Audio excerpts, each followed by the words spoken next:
Welcome to Trailblazers and Titans with your host, Dr. Keith Haney. Trailblazers and Titans is your go-to podcast for insights, inspiration, and actionable advice from the world's most successful entrepreneurs and leaders. Each episode features in-depth interviews with industry pioneers, innovative thinkers, and business moguls who share their journeys, challenges, and strategies for success. Whether you're an aspiring entrepreneur, a seasoned leader, or someone looking to make a significant impact, this podcast provides the tools and motivation to blaze your trail and become a titan in your field. Tune in to learn, grow, and transform your vision into reality. My guest today is Jasper Maquindang. Jasper with over a decade of experience as a company culture, employee engagement, and team building consultant. He has mastered transforming workplace environments. He graduated from University of Southern California with an executive master's degree in leadership. His holistic, data-driven approach addresses unique challenges. He received Santa Clara Valley's 40 and Under Award for Leadership Contributions and served on JCI's USA's executive board. Mentoring young leaders, Jasper's achievements include enhancing engagement, facilitating impactful retreats, and providing executive coaching. Beyond his professional pursuits, he's an avid marathon trainer, business book reader, and traveler. His commitment extends to volunteer work with the American Red Cross and building resilient communities. We welcome Jasper to the podcast.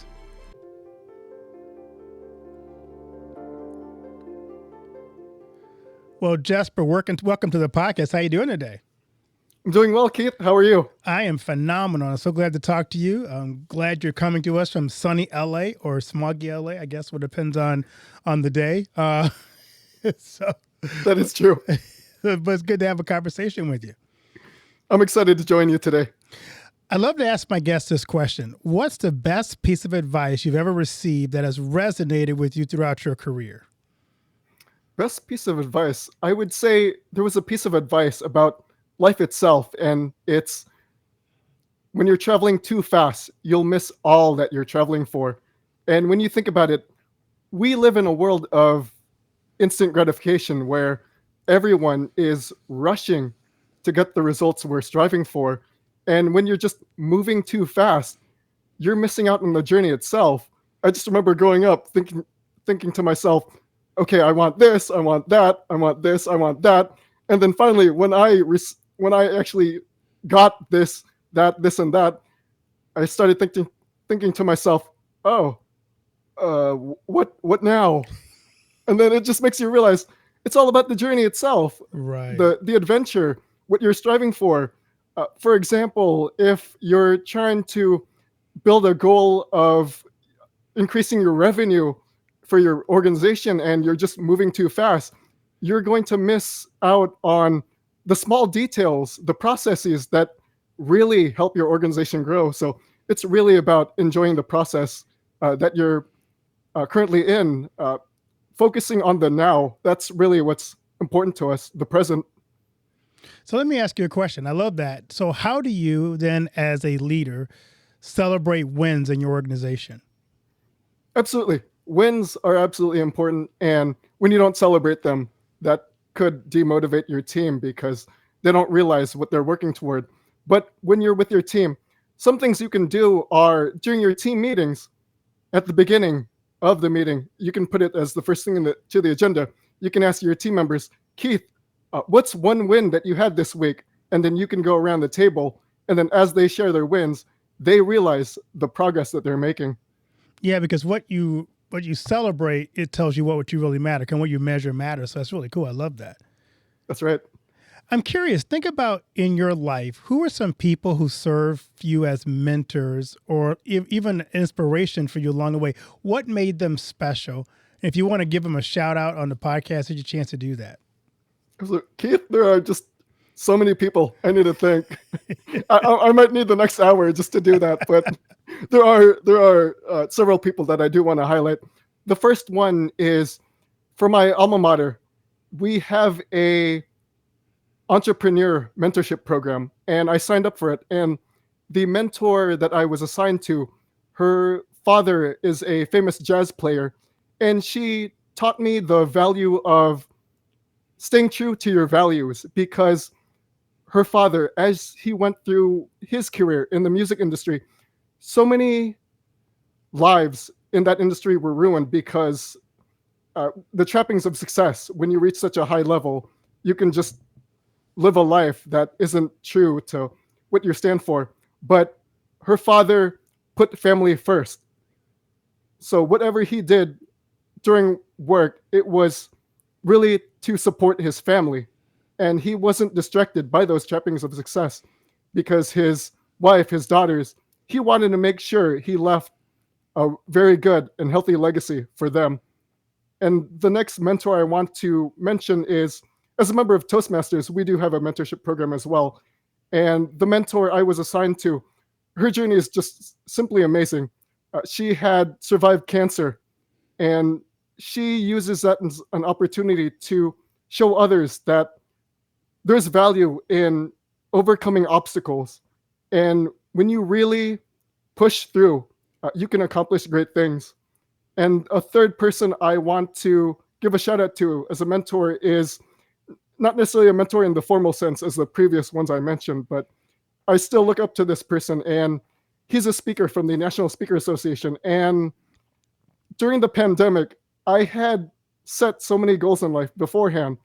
And with the pandemic coming through, it just disrupted the plans I had for the future. But when I met this speaker, he had shared me the importance of getting back up, brush your shoulders, try again. It's not the end of the world. And that's just given me so encouragement to really stand up and try again. So these are three mentors that I want to highlight. Such great values that they've taught me. That's so cool that you had all those people to share something different about their journey with you, because each of them add a certain special piece to your life that helps shape the direction and what you're going. That's really, I'm glad you shared that. Oh yeah, they've really had valuable lessons that I've just learned from them. So think about your journey and the experiences you've had. What led you to establish the Family Lead Management Consulting Group? Absolutely. So my journey has been shaped by three different angles. And the first angle is leadership discovery. There's a memory that my mother had of me. I did not even remember what that memory was, but she shared it with me a few years back. And she told me that when I was probably the age of 5 or 6, I said, when I grow up, I want to be a leader. When I grow up, I want to be a leader. I don't even remember that memory. If you think about it, that's really neat. But when you reflect deeply, at age 5 or 6, what does a 5 or 6-year-old know about leadership? Right. Such an advanced topic for someone that age. I might as well said, Mom, when I grow up, I want to study macroeconomics. Right. It's an advanced topic for someone that age. But as I grew up, I realized there were various opportunities that fell into my lap. For example, at a young age, I was always encouraged to support nonprofits, help in the community, and volunteer. As I got older, when I went to college, I was involved in extracurricular activities such as student government and youth student orientation, further sharpening what I'm learning about leadership. And then when I graduated, I landed a job in a travel company where I was quickly promoted to a team leader, team supervisor position, and given that firsthand experience in leading a team. And I was just inspired by what I did at the time. I went back to school for my executive master's degree in leadership to really learn more best practices. And then after graduating, I landed into a management development program for a Fortune 500 company. So I really had the opportunity to take a peek into how these larger organizations operate. But just looking at my leadership journey throughout the years, it's really taught me that leadership is about really serving others and helping other people grow. And that's the first angle. The second angle of my leadership journey is resilience. I remember growing up, and I was maybe in second grade. I remember being diagnosed with asthma, and I didn't know what to do at the time, but I realized people started putting limits on me, including my own family. They would keep me indoors for fear of pollen. They would shield me away from pet fur, thinking that an asthma attack might occur. All those things keeping me inside. And then I realized over time, I don't want those limits to define me. And then as I was growing up, saw I was inspired by major goals, especially that of marathon runners. And I thought to myself, you know what, I don't want these limits to define me. One day I'm going to run 26.2 miles. And I knew it was not going to be an overnight magical formula. I worked my way up. I started with a 5K, 10K. Of course, there were challenges along the way, but I took my time step by step, eventually moved up to a half marathon. And then when I finally reached the 26.2 mile mark at the San Diego Rock and Roll Marathon, I just felt the sense of joy and relief. So it's really that opportunity to really get up and persevere is that second angle that's defined my leadership journey. And the third angle is learning and development. I remember reading a fiction book when I was a teenager. It was in Hawaii, and I was flipping through the pages and I realized, interesting, these are things we're not learning in school. And then I realized just this continual learning, I'm just picking up more insights and perspectives, and that's just really inspired me to continue in that journey. So these three angles have defined my leadership journey. So it's leadership discovery, resilience, and learning and growing. And based on everything I've learned from that, I just took the best practices, and now I absolutely enjoy helping leaders and managers build stronger teams. So that's my journey. That's a great journey. I love that. And all those things have really influenced what you do. And I really appreciate it, because that gives us a bigger backdrop of to how you got where you are. Because everything we do in life does somehow play out into what we choose to kind of guide, to be a guiding force for us. I'm curious because a lot of people I've talked to always focus on how do you improve employee productivity. That is the biggest thing I hear from organizations, and also engagement. So what inspired you from your journey, your past, to focus on improving employee productivity and engagement within organizations? Absolutely. For me, I've been through it. I've seen teams where employees don't necessarily feel the magic of their work. In other words, they're there for the paycheck. On the other hand, I've seen teams where, although the pay isn't great, they're finding the meaning and significance, and they're excited to do what they do. And for me to take that experience and share that with other leaders, I'm finding great joy and enthusiasm as I'm really relaying these insights to others. That's so cool. You don't look like it, but you have decades of experience in leadership. What are some key elements that you believe create a thriving team culture? Because that's hard to do. How do you create that culture?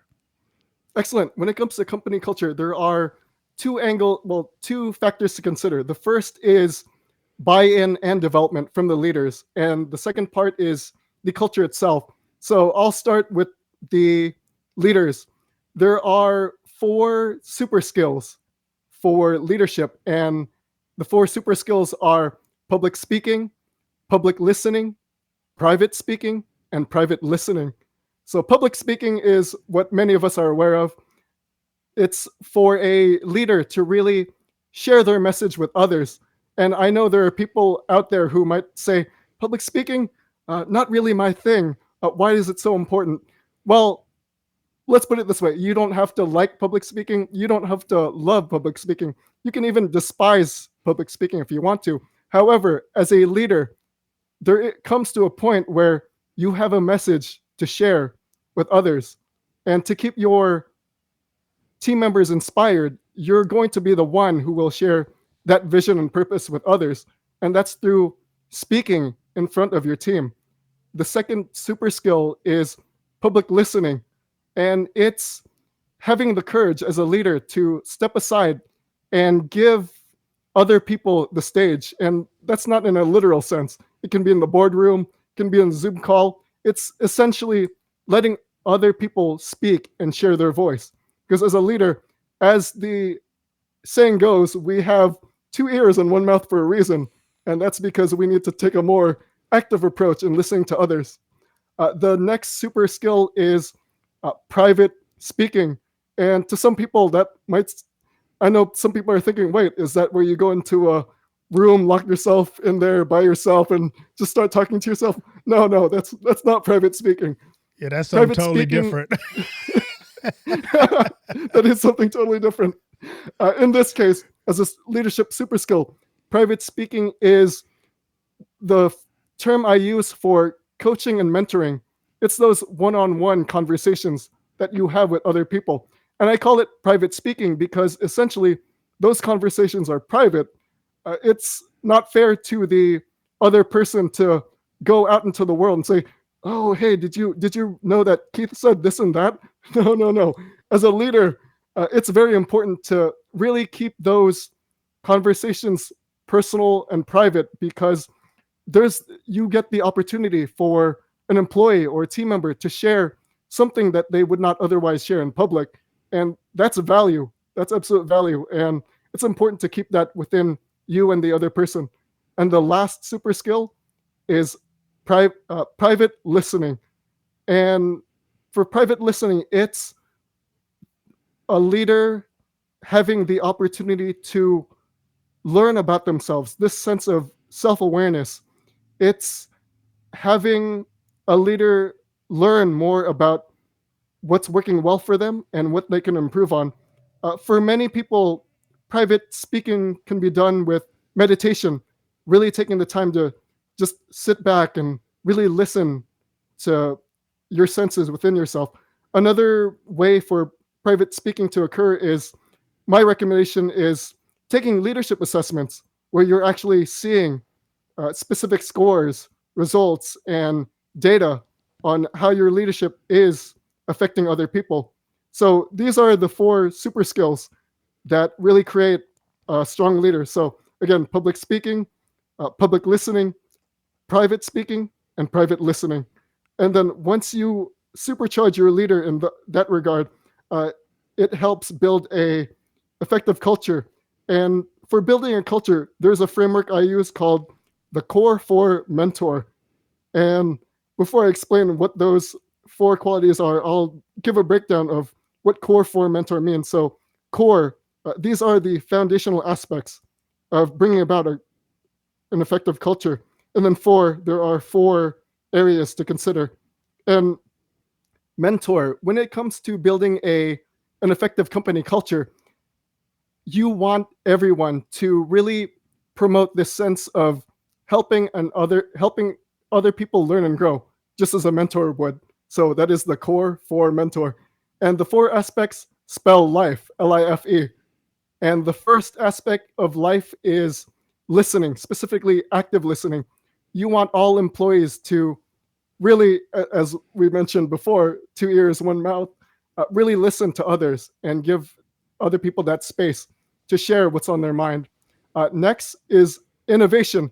You want to give your team members the opportunity to experiment with new ideas. Keith, do you know what the 6 most dangerous words are in any company culture?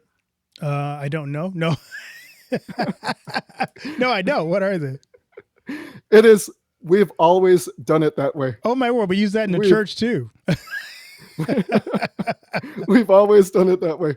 And when you're sticking to the status quo, you're really leaving your organization in the past. On the other hand, when you're promoting new ideas, you're giving your organization, your company, your team opportunities to move forward. Next, for F, is futuristic. And that's not necessarily using the latest and greatest technology, although that can help. In this sense, futuristic is promoting the vision and the values of your organization. Because when your team members know that they're striving for something great, that'll really motivate them. And lastly, E, encouraging. You really want to be build a support system within your team. You want to be someone that says, Keith, you got this. You can do it. I believe in you. Because when you have an encouraging culture, that really gives people the motivation to try things that they would not otherwise. So LIFE, life, breathe life into your organization. And that's what's that's what brings an effective company culture. As you described this, it kind of reminded me of there's two clear breakdowns in your description here. One to me is the ability to cast vision and to lead by the leader kind of stepping out before the rest of the team and tell you where you're going. But the second critical part of that is what I guess you could call it emotional intelligence or relationship building, because you can cast that vision. But if people aren't buying into it, are you aware of why they're not buying into it, where the disconnect is, and they're more likely to follow you if they believe in the leader.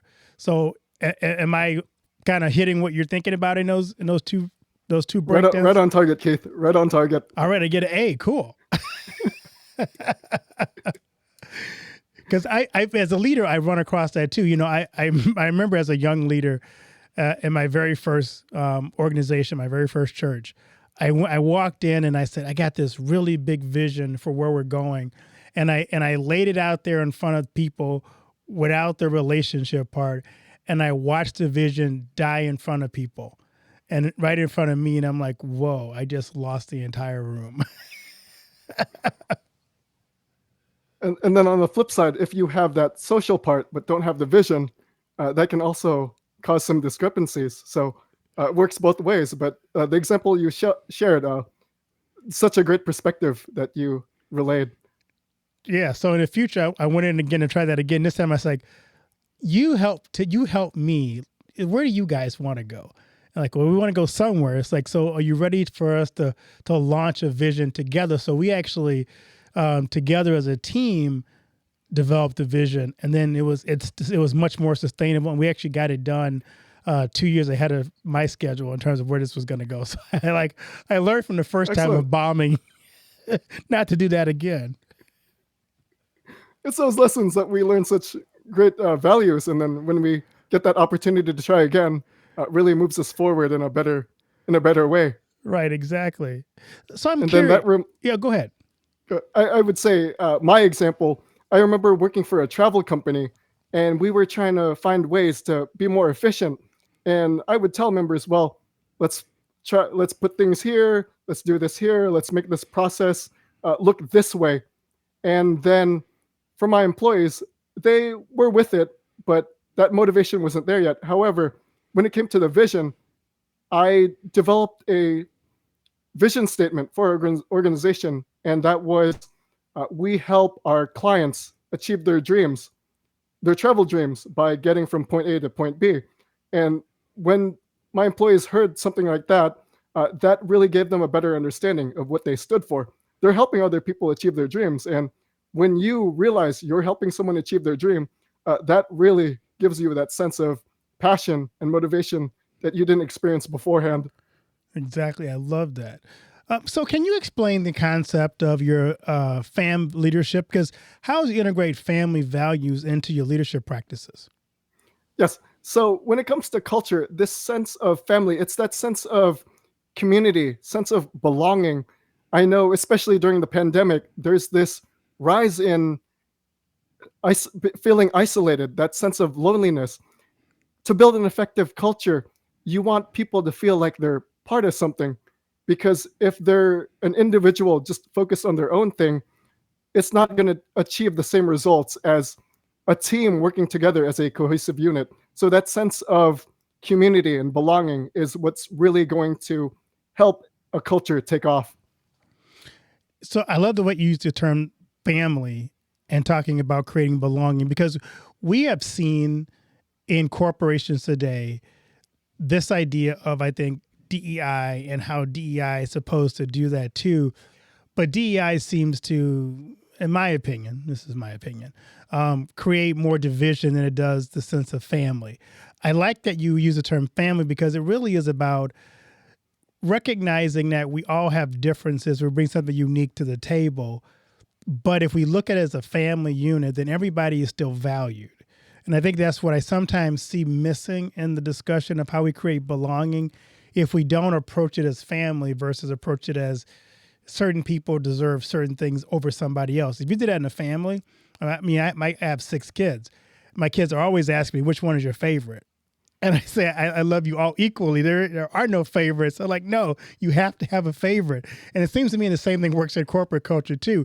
If you seem to be picking favorites, you will alienate other people. That's absolutely correct. And when it comes to family, we may have some disagreements with our own family members, uh, but we're still a family. That's what makes that value in cohesion, belonging, much more valuable. And when it comes to that sense of favoritism, yes, that can alienate some people in your organization. You want to show everyone that you're treating them fairly. And if you're giving one person more advantage than the others, people can see that and they'll be less motivated to really work together. But on the other hand, if you're giving everyone an equal sense of participation and that perspective in working together, they'll be a lot more motivated to help each other out. So avoiding that favoritism will be helpful in our leadership journey. I love that.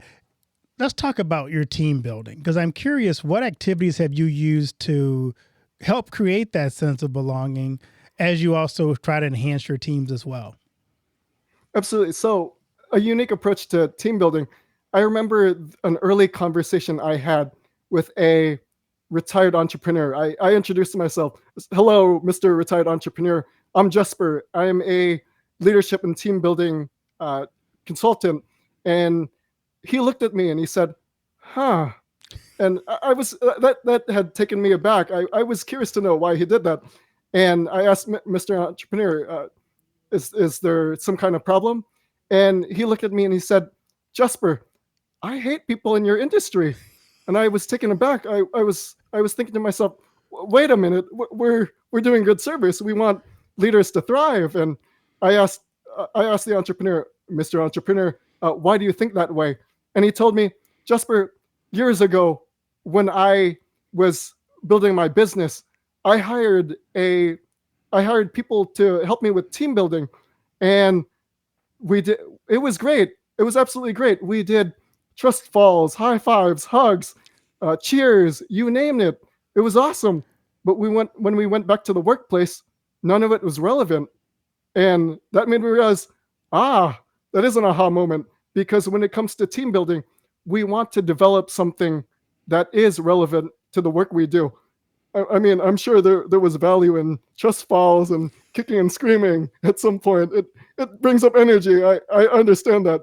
But when it comes to an effective team building activity, we want people to use something that they can bring back to the workplace. So the activities that I use are really related to communication and making that more effective in the workplace. So one of the activities I've done is having a jigsaw puzzle, and instead of having people look at the box and see what that design looks like, I'll flip everything over and hide that design.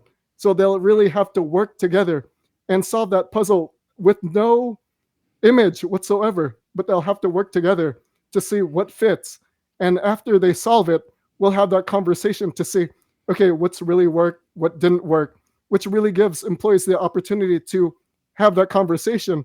And when they talk more about their teamwork, they have more insights and perspectives to bring into the workplace. So it's really opening up that discussion on how to be effective together. And as I mentioned, I'm sure trust falls, kicking and screaming, that has its value in bringing up energy. But when it comes to team building activities, we want to have something that works in the workplace. That's great. I really hate jigsaw puzzles. That would be one of the worst things. My wife loves them. I can't stand jigsaw puzzles. Flip them over without the design. Try to work together. It won't matter if there's a design or not. I just do not like puzzles. I'm curious. You were a recipient of the Santa Clara Valley 40 and Under Award. What leadership contributions are you most proud of? Oh, yes. So for the Santa Clara 40 Under 40, it was the volunteer opportunities that I had done in my community. So I've been a volunteer for the American Red Cross. At this point, I've been a volunteer for them for a decade now. So I've been with them for another contribution for my community, I am involved in a nonprofit called JCI. And what it does is it promotes leadership development opportunities for young leaders under the age of 40. And the projects that I was involved in, we have something called Santa's Helpers, where we collect toys from the community during the holiday season. And then we'll wrap those new toys and redistribute them to children in uh, less privileged families. So they get that opportunity to really celebrate Christmas the way they could not do otherwise.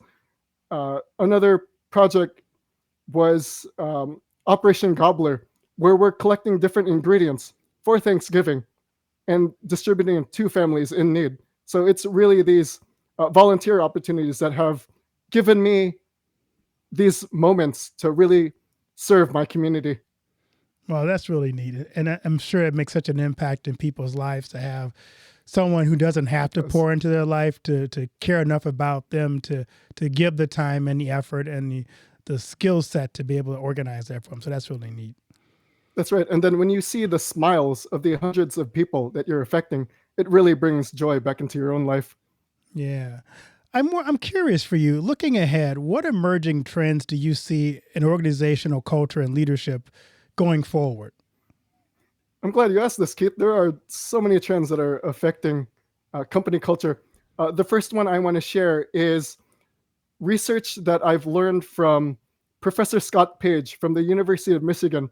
And what he says is that teamwork is going to become much more important than ever in the future.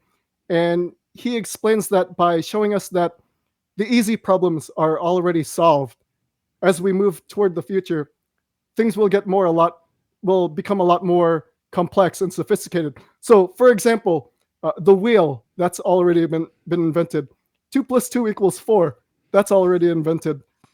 Cars, that's already been invented. These problems have been solved.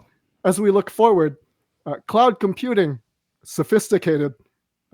Artificial intelligence, cryptocurrency, climate change. As we move forward into the future, these issues are becoming more complex as time moves forward. And no one person can solve these problems alone. So when it comes to company culture, this sense of teamwork is going to be much more crucial because working together will get better results than one person working by themselves. So that's the research on the value of company culture, of teamwork and its complexity in the future for solving these problems. The second trend I've learned is from Rohit Bhargava. He is the author of the Non-Obvious Reports, and he introduced something called amplified identity, where more and more people want to be seen as individuals. And we see this in social media where everyone's posting selfies of themselves. When you're scrolling, every other post is a selfie. And what that means is that as a leader, we're going to have to be much more intentional about ensuring people have a voice. Since everyone wants to be seen as an individual, there's less of the sense of groupthink. So as a leader, we want to really make the time to really listen to others.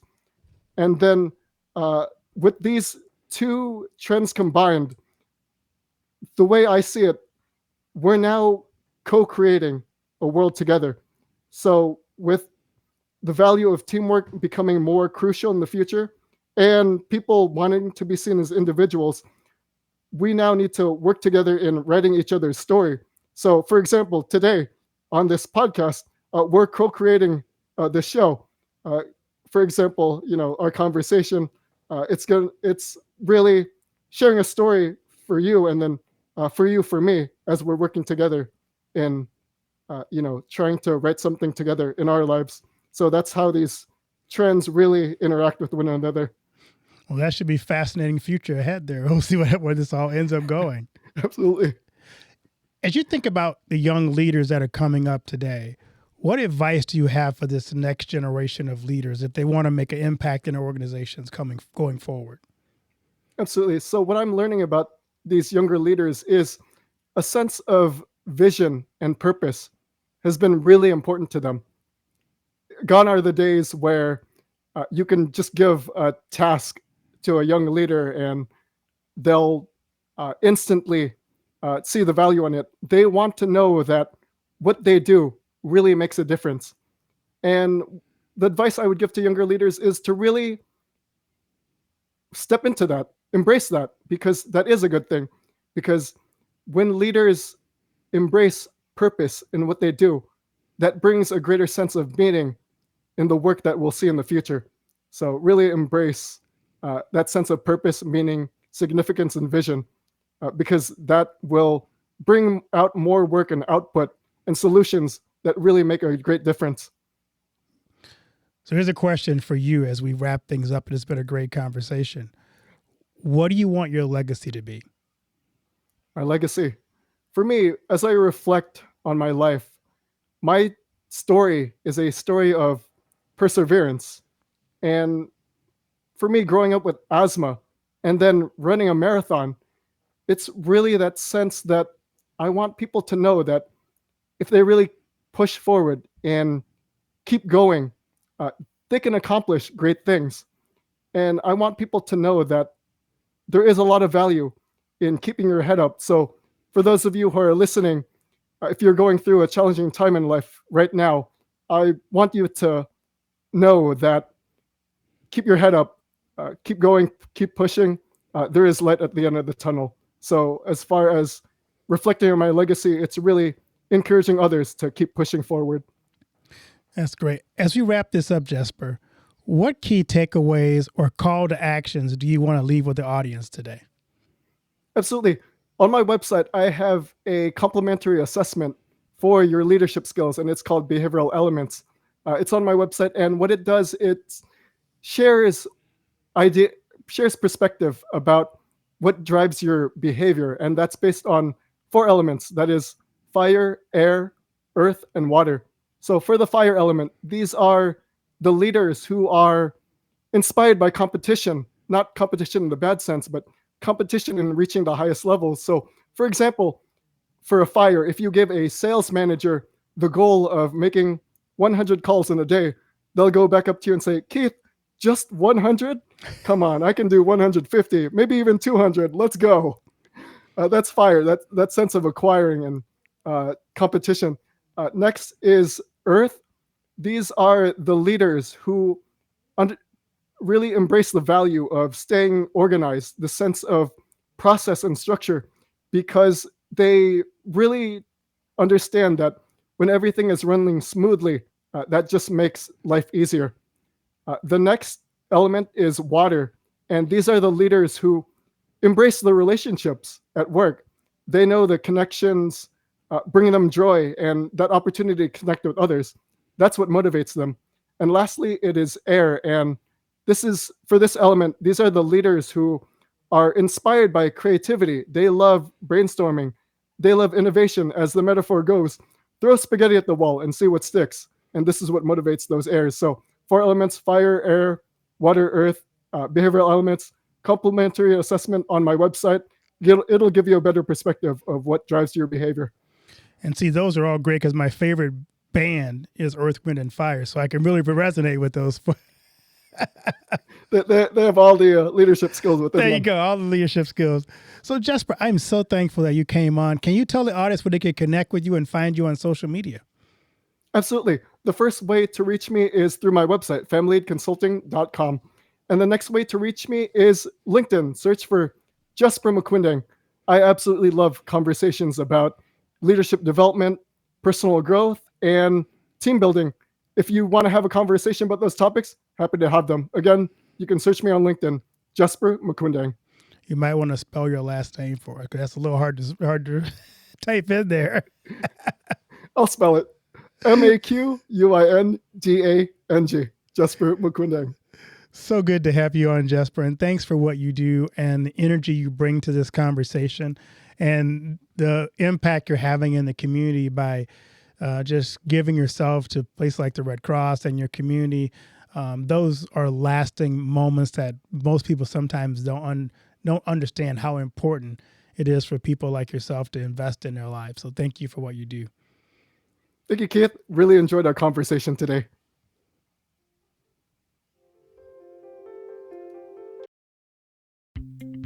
Thank you for tuning in to this episode of Trailblazers and Titans.